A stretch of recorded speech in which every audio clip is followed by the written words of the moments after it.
Ceiling fan, basically ceiling fan আমরা এরকমভাবে ডিবের মধ্যে পেয়ে থাকি। সাধারণত আমরা এগুলো দোকান থেকে কিনে থাকি।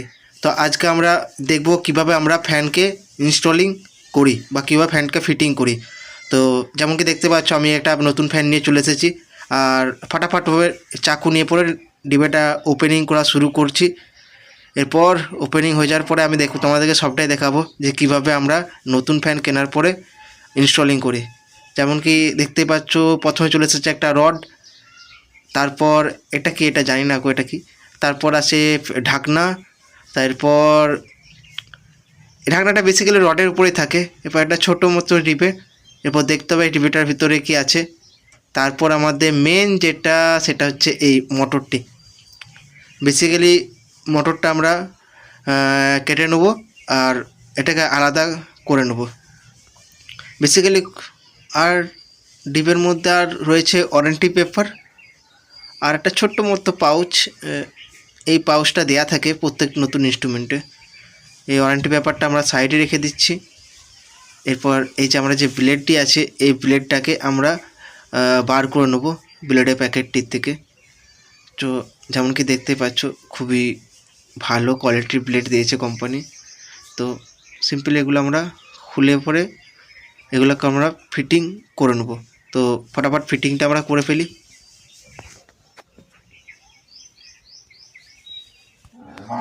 খুবই সাবধানের সহকারে আমরা এই মোটরটিকে ফ্যানের কাছ থেকে আলাদা করে নেব। দেখো, আমরা যখন কোনো একটা নতুন ফ্যান কিনি, তখন ফ্যানটা তো এই অবস্থাতে পাওয়া যায়, মানে ফিটিং নন ফিটিং অবস্থাতে পাওয়া যায়। তাই আমি চাই তোমরা যাতে পুরোপুরিভাবে ভিডিওটি দেখে পরে কেউ নতুন ফ্যান কিনলে এটা ফিটিং করাটা যেন শিখে নিতে পারো। দেখতে পাচ্ছ মোটরটা খুব ভালো কোয়ালিটি দিয়েছে। একবার আমরা হাত দিয়ে ঘুরিয়েও দেখে নেব।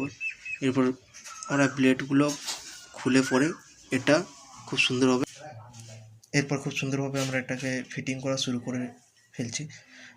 যেমনকি দেখতে পাচ্ছ, খুবই ইজি ফ্যান সেটিং করা। তোমরা একটু চাইলে পরে একটু মন দিয়ে করতে চাইলে করে নিতে পারো। যেমন কি তোমরা সবাই জানো, এখন ইলেকট্রিশিয়ানের ডিমান্ড বড্ড হাই। আর সবাই যদি একটু বেশ কাজ শিখে নেওয়া যায়, তাহলে বেশ সুবিধা হয় আমাদের জন্য। এই যে রডটা যেমন দেখতে পেলে, রডটার মধ্যে তোমার সব কিছু আছে। এই ডিবেগুলো দেখতে পাচ্ছ, এগুলোর মধ্যে সব কিছু নাট বোল্ট, রড বোল্ট, আটা সব নাট বোল্ট আর সব কিছু দেওয়া আছে।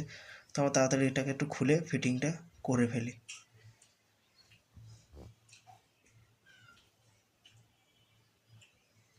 এই ডিবেটার ভিতরে দেখো ক্লামগুলো আরে বেরোলো।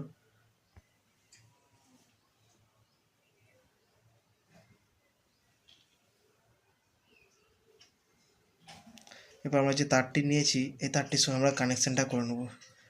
তো কানেকশানটা করে নেওয়ার প্রথমে দেখো পাইপের নিচের দিকে একটা চেরা দাগ আছে, মানে একটু কাটিং করা আছে। ওই সাইডটা নিচের দিকে থাকবে, মানে ফ্যানের শ্যাফটের সঙ্গে লেগে থাকবে।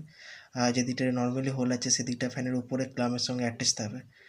তো দুটো হোলের নিচে যে হোল আছে, তার নিচে আমরা তারটা ভালোভাবে পরিয়ে নিচ্ছি। পরিয়ে নেওয়ার পর কানেকশানটা আমরা কীভাবে করব একটু পরিয়ে নিই। পরিয়ে নেওয়ার পর তোমাদের দেখাচ্ছি কীভাবে কানেকশানটা করতে হয়। তো যেমন দেখতে পাচ্ছ, এর ফ্যানের বডিতেই তোমাদের অনেকটা মানে ক্লাম যেটা থাকে, ক্যাপাসিটার হোল্ডার ক্লাম। তো ক্যাপাসিটার হোল্ডার ক্লামের মধ্যে তোমার পয়েন্ট দেওয়া থাকে। এই যে এটা হচ্ছে কানেকশান ডায়াগ্রাম, এটা স্ক্রিনশট নিয়ে নিতে পারো। ভিডিওটা অনেকটা লার্জ হয়ে যাচ্ছে, তো তাই একটু শর্ট করে একটু স্পিডে চালিয়ে পরে তোমাদেরকে সবটুকু দেখানোর চেষ্টা করছি। এত বড় ভিডিও সাধারণত খুব অসুবিধাকে আপলোড করা, তারপরে বাদবাকি সব প্রসেসের মধ্যে নেওয়া। আমি আশা করব তোমরা সবে নাটগুলো, ব্লেডের নাটগুলো আমি যেমনভাবে টাইট করছি সেভাবে যদি টাইট করে পরে ঠিকঠাক করে পরে যদি লাগিয়ে দিয়েছো, তাহলে কোনো অসুবিধা হবে না। ফাটাফাটভাবে ব্লেডগুলো, নাটগুলো খুলে খুলে খুব সুন্দরভাবে টাইট করে দিচ্ছি। আর একটু কষে টাইট করবো, যেন কোনো পরবর্তী গেলে কোনো সমস্যা না হয়।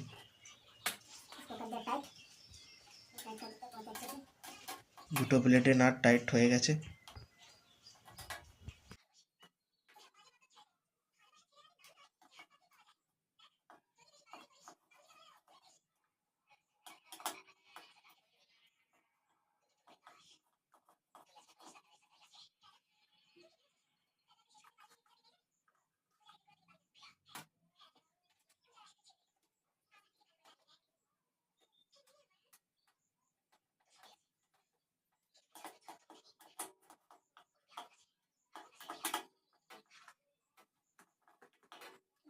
अब बारी बारी हम इसको सब कुछ कस लेंगे अच्छे से।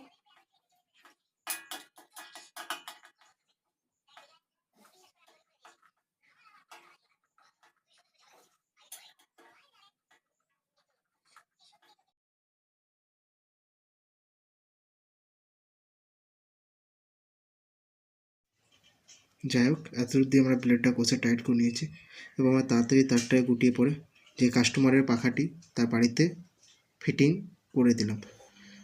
দেখতে পাচ্ছ ফিটিং করার পরে পাখাটি খুব সুন্দরভাবে